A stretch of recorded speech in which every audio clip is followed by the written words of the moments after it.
In today's Consumer Alert, the pandemic is changing the way we travel and work because so many companies are allowing employees to work remotely. More and more people are finding they can still get their paycheck while exploring new places. Michael George reports from New York.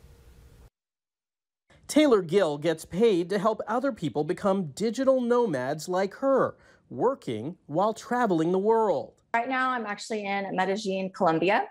And in the fall, I was able to visit Cape Town, South Africa, Kilifi, Kenya, Las Palmas, Canary Islands. With millions of employees able to work remotely, more and more are choosing to untether themselves from a home base. The longer this pandemic goes on, the more the world never goes back to the way it was, and that means travel isn't going back to the way it was. Airbnb says nearly half the nights booked from last July to September were for stays of 7 days or longer.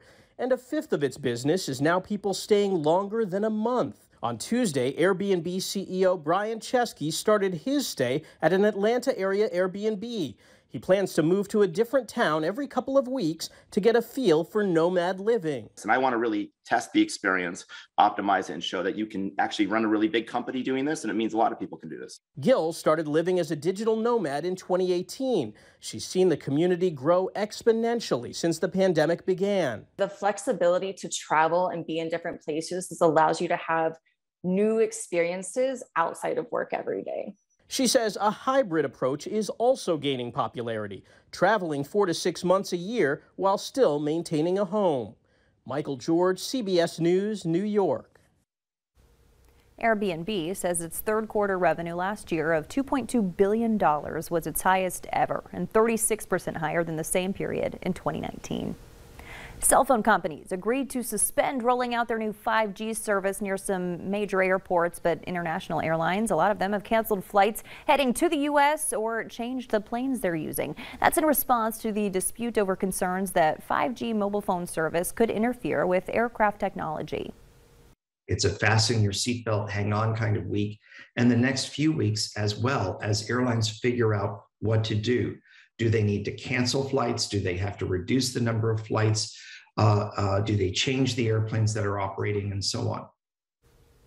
Some airlines say they were warned that a popular Boeing aircraft used by carriers worldwide was particularly affected by the new high-speed wireless service.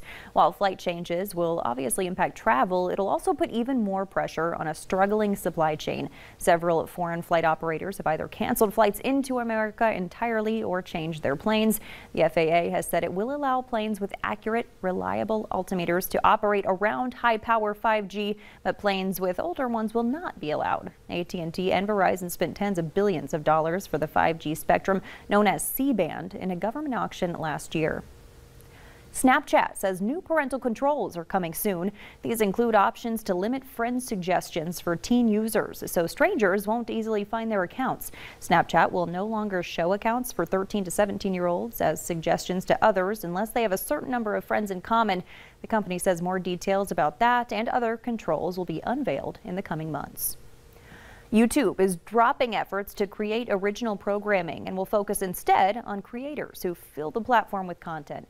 YouTube will invest in live shopping programs, its Black Voices Fund, and YouTube Shorts, its answer to TikTok. YouTube Originals started in 2016 as Netflix was adding tons of subscribers. Its biggest show, Cobra Kai, which aired for 2 seasons before moving to Netflix.